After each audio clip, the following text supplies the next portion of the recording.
We turn now to the anchor of Fox News Sunday, Chris Wallace, who talked with President Obama just a few minutes ago. Chris. Brett, I went into today's interview in the White House Blue Room expecting a commander-in-chief eager to push Congress to authorize the use of military force. But instead, I found a president ready to put the vote and the strike on hold while he gives more time for diplomacy. Mr. President, thanks for talking with us. Thank you so much. Syrian President Assad says there will be repercussions if there's a U.S. military strike, that we should, quote, expect everything. You keep talking about limited, targeted military action, but the fact is you don't know what happens after you order a strike. Well, actually, we know what Assad's capabilities are. And, you know, Mr. Assad's military capabilities are significant compared to a bunch of opposition leaders, many of whom are not professional fighters. They're significant relative to over 400 children that were gassed. They're not significant relative to the U.S. military. Some of their allies, Iran, Hezbollah, do have the capacity to carry out asymmetrical strikes. But keep in mind that even Assad's allies recognize that he crossed the line in using chemical weapons. Iran itself was subjected to chemical weapons used by Saddam Hussein. Their populations remember what terrible weapons these are. There is a reason why almost the entire international community has signed a ban on chemical weapons, even during hot wars. And it's because they're indiscriminate. And so my narrow concern right now is making sure that Assad does not use those chemical weapons again. And we've seen some indications from the Russians as well as the Syrians today that they may be willing to look at the prospect of getting those weapons under control, perhaps even international control, and getting them out of there where they could be vulnerable to use by anybody. And that's something that we're going to run to ground over the next couple of days. Well, let me ask you about that, because there has been this interesting development today. The Russians say they're going to push Syria to put chemical weapons under international control. The Syrian foreign minister says he welcomes that. Right. Will you delay a strike to see how that plays out? I think it's fair to say that we would not be at this point without a credible threat of a military strike, but I welcome the possibility of the development. And John Kerry will be talking to his Russian counterparts. I think we should explore and exhaust all avenues of diplomatic resolution of this. But I think it's important for us to keep the pressure on and to quote, or to paraphrase at least, a former U.S. president, Ronald Reagan. It's not enough just to trust. I think we're going to have to verify. So the question is, can we construct something that allows the international community to have confidence that these terrible weapons will not be used? So would you delay a congressional vote until you see where this goes? Well, I think that in discussions with members of Congress, what we've said to them is that there's a reason why I slowed this thing down to allow for a congressional debate. Part of it was because, given that the threat was not direct and imminent to the United States, despite me believing I have the authority to take action, I thought it was best for us to actually have this debate, because we've gone through a lot of war and people are frankly suspicious of a lot of decisions. But sir, if we have limited time, I just want to ask, will you delay a vote? I am going to make sure that this does not change the calendar of debate in Congress, but there was no expectation that this would be, that Congress would be finished with its deliberations over the next week or so. I mean, clearly it's going to take more time, partly because the American people aren't convinced. So I'm doing interviews tonight. I'm going to speak to the American people tomorrow.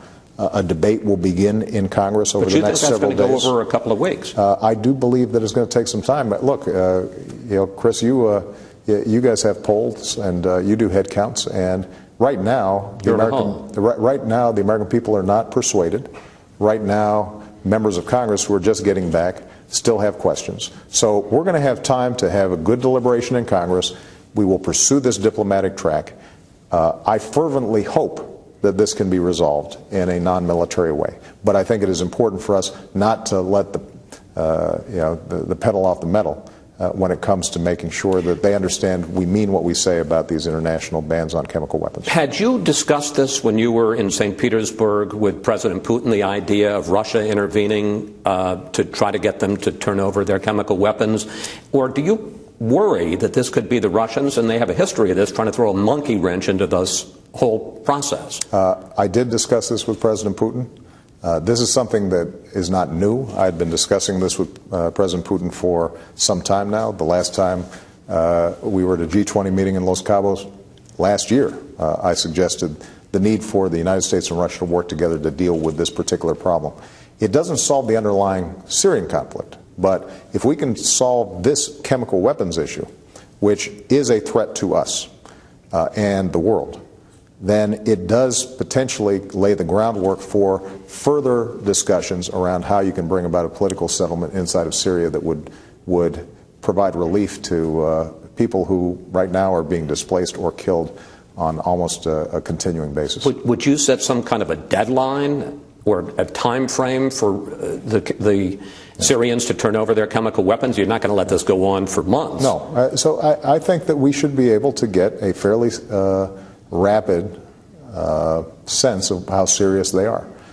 We have the UN inspectors are going to be issuing a report fairly soon, I think in parallel with some of the debate that's taking place in Congress. We are going to be immediately talking to the Russians and looking for some actual language that they might be proposing. The UN Secretary General has expressed an interest in working with us on this. And so we'll put this on a fast track.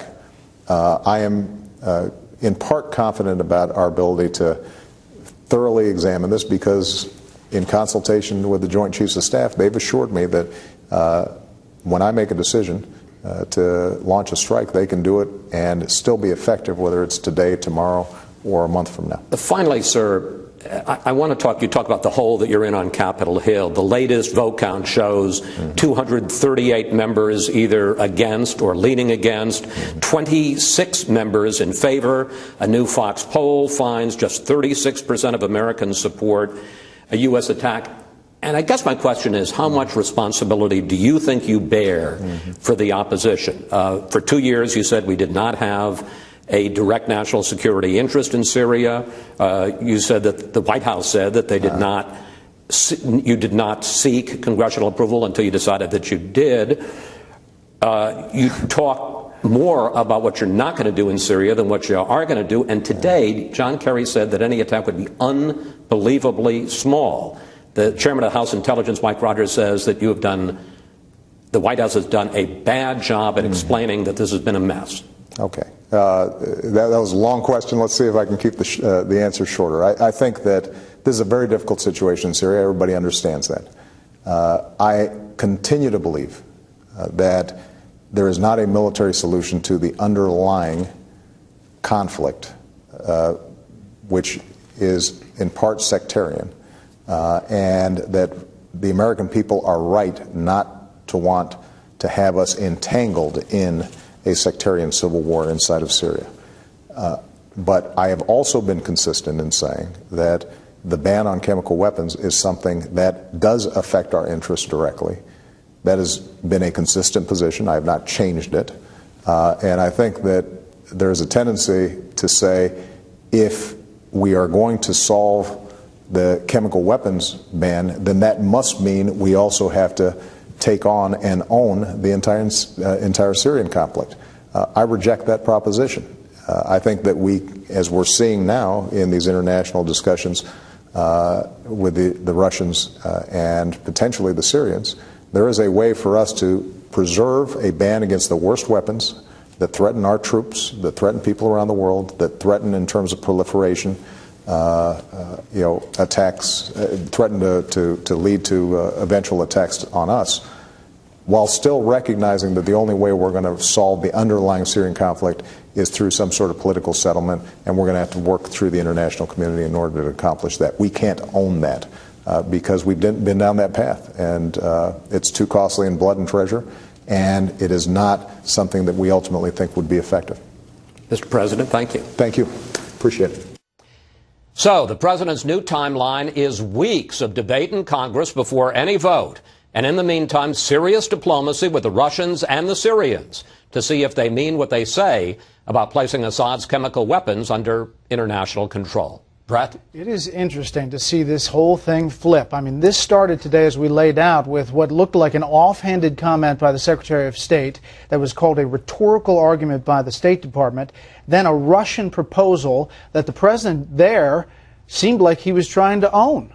Absolutely. I mean, when you think about it, first of all, you have the flip on the Kerry proposal, which the State Department was walking away from and saying was just something off the top of the Secretary's head. And then, looking at it again in the interview, now he's talking about, oh, yes, and the UN weapons inspectors, and they're going to report back. Remember a couple of days ago they said it doesn't matter what the UN weapons inspectors. This looked to me and felt to me like a president who had been heading for a crushing defeat on Capitol Hill and suddenly saw something here as a way out and grabbed it.